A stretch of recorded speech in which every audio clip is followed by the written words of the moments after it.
What's up, everybody? Welcome back to On the Warpath. It's Sanchez 405. If you're new, make sure you click the subscribe button. Hit the bell so you get notifications anytime there's new content posted. And as always, like, comment, share this video out if you can. Greatly appreciate it because we're talking Washington football team news all the time. And in this one, we're going to complete the draft. We're going to talk about the 7th round picks. We had 3 of them. So we're going to talk about William Bradley King. We're going to talk about Shaka Toney and Dax Milne. And we'll also touch on Jaret Patterson as well, the undrafted rookie that Washington signed on Saturday. So after the intro, it's going to be us talking about the rest of our 2021 rookie class. Cue the intro.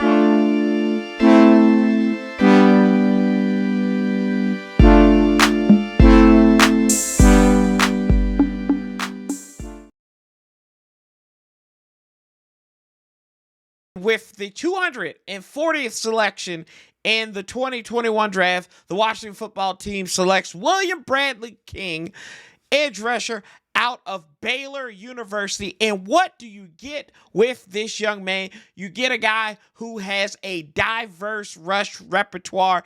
He does the hand slap. He does the slap and stab. He can also do the rip and run. He's got one heck of a spin move, and his long arms has helped him to create forced fumbles in his career and some of those strip sacks, like I said. And he's got a good start and stop. And he's got some moves that he can work on the inside against the guards and also on the outside against the tackles. Some of the knocks on him is he is a little undersized and he struggled transferring over to the Big 12. Yes, he did not start at Baylor. He is a graduate transfer who had his most success at Arkansas State. Ironic, it's the Red Wolves. Oh, anyway, in 2018, he was second team All Sun Belt where he had 33 tackles. He had 9.5 tackles for loss, 6 sacks, and 2 forced fumbles. There's those long arms coming into fruition right there. And then also in 2019, he was first team All Sun Belt where he had 41 tackles, 8.5 sacks, 13.5 tackles for loss, and 3 forced fumbles. This year, like I said, he did struggle coming into the Big 12, but this time around, he was honorable mention all Big 12. He had 31 tackles, 3.5 sacks, and he had 5.5 tackles for loss. And anywhere between this, the guy, he has that great rush repertoire. Like I said, he's got those long arms. He could be something in this defense. Remember, we did get James Smith-Williams last year out of North Carolina State in the 7th round, so maybe there's something there. And also, you did get Cam Curl, but the biggest concern is, what does this say about Ryan Kerrigan? Is Ryan Kerrigan going to be back here in Washington next year?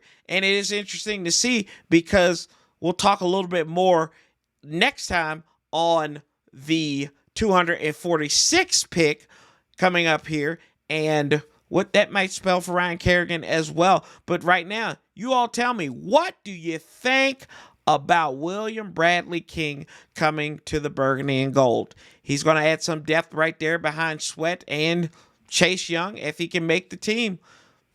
It's a good move, and honestly, I like it because this was the only thing I got right in my mock draft. Wrong pick, right round, right team. 2 out of 3 is not bad, right?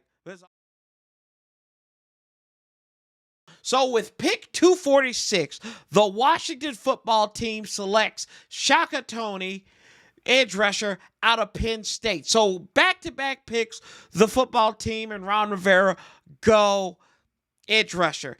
And Shaka Toney, he's a first-team All-Big Ten selection last year, had 5 sacks that led the Nittany Lions, also 31 tackles. 7.5 of those were for loss. In his junior year, he was second team All Big Ten, where he had 41 tackles, 8 of those were for loss, and 6.5 sacks there.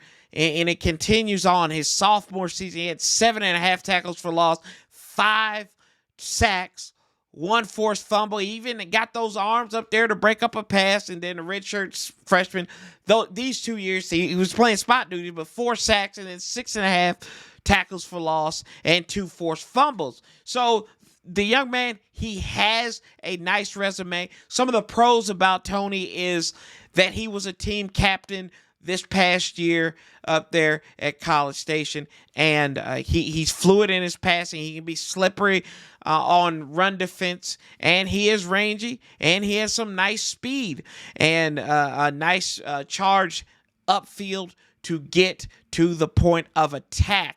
And, as I was looking at this, I saw that, he is undersized, kind of like James Smith-Williams. Smith-Williams is a little bit bigger, but he at 6, I believe he is 6'2", and about 242 pounds there. So it's an undersized. He does lack a little bit of the physicality that they are looking for in the NFL, and these are all according to Pro Football Focus and NFL.com. And he did come under 240 pounds at the Senior Bowl, and he struggled playing through contact. And he's not a weapon with the slant and stunts, according to Pro Football Focus. So it's going to be interesting to see how he comes along. A lot of people like him. He was actually rated way higher on some folks' boards than William Bradley King. So Shaka Toney, the Nittany Lion. I mean, if you look at this cat right here, does he look like he needs to be trifled with? Come on now. Be real with me, family.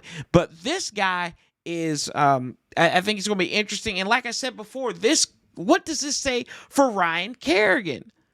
It looks like the team has found a way of just parting ways with him. I don't see him coming back now with these 2 picks, barring injury or anything like that. Maybe Kerrigan may come back, but with these young guys, these young speed rushers, undersized as they are, that can be worked with them, and they're going to be dealing with Sam's Mill the third, and it'll be interesting to see come OTAs and see where Toney's weight is when he checks in there. Has he gained the weight? Has he put on that muscle that he needs? Because these are things that could be very correctable for him, and for him to have a successful rookie season with the Washington football team. But as always,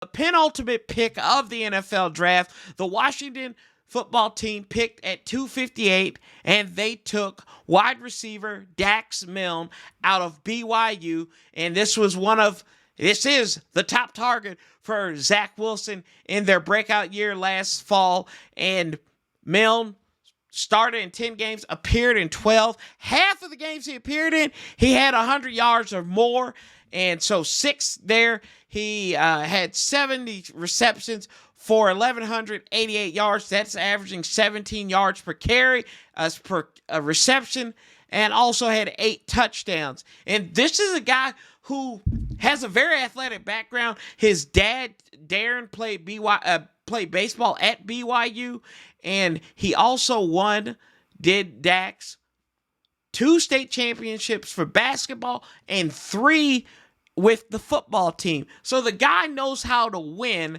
and that was on display here. He did have a breakout season, didn't really have anything to write home about his sophomore year. He had 285 yards, had 2 touchdowns, and we look at this, he's coming out as a junior after his breakout season, and he was also a walk-on at BYU. He had a scholarship to go to Weber State, but he decided to walk on with the Cougars. He was a finalist for the Burnsworth Trophy, which is the award given to the top player in the country who was a walk-on.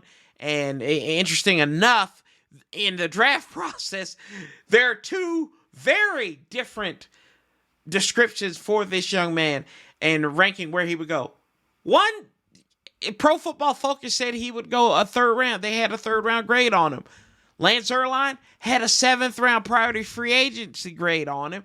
And then CBS didn't get their grade, but they said he's the Hunter Renfrow of this draft and gave Washington an A- on this pick. So you look at Milne from a standpoint of what he can do in playing. He has some strong hands, and he's a good route runner. Saying he's an NFL caliber route runner there, and he also has a nice release. He's working on different types of releases as well.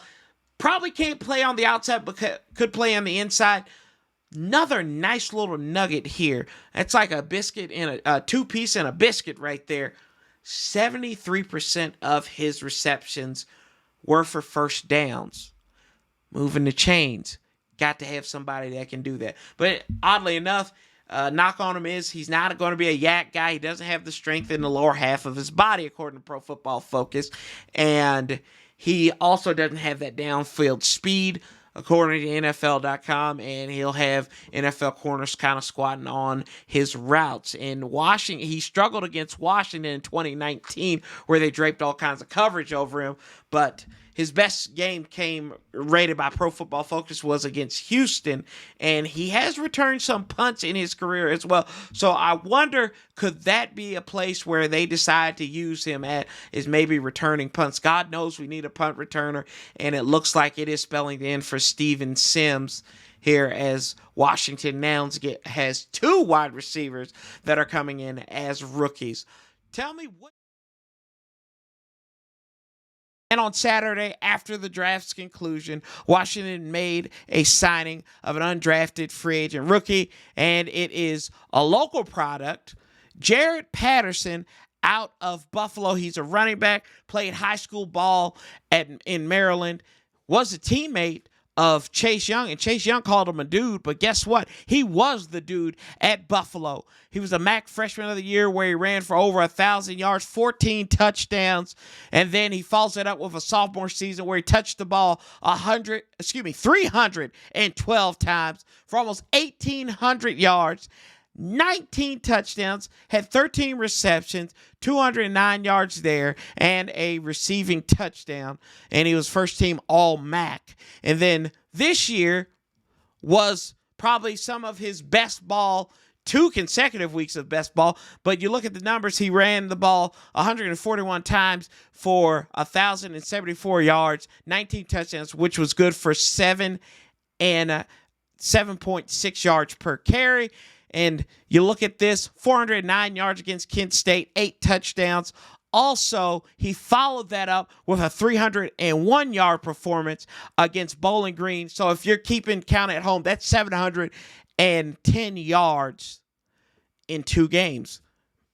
Very impressive for this young man. And he garnered second-team All-American honors by the AP. And then also he was the MAC Offensive Player of the Year. So looks like dude status right there. Now, folks will say that a knock on him is that this production came against lesser defense, which is true, but he also, some of the positives that you see out of him, he's a hard worker, and he is known for his legendary work ethic, and also he has outstanding vision, patience, and he is he can be a deadly receiver out of the backfield. He wasn't utilized too much last season, but in that sophomore season in 2019, he did have those 13 receptions there. He's got a good center of gravity, so he's got that balance that you need. He keeps his feet moving. He's hard to tackle. He doesn't put the ball on the carpet, something that is very pivotal that you need out of your running backs. You don't want somebody that's a liability putting the ball on the carpet, and he could be something in pass protection, a la maybe what like Clinton Portis was for the Burgundy and Gold. We remember when Clinton would go out there and bust folks down and knock kids down if they were coming after the quarterback. And some of the other knocks on him, he only has 1 speed.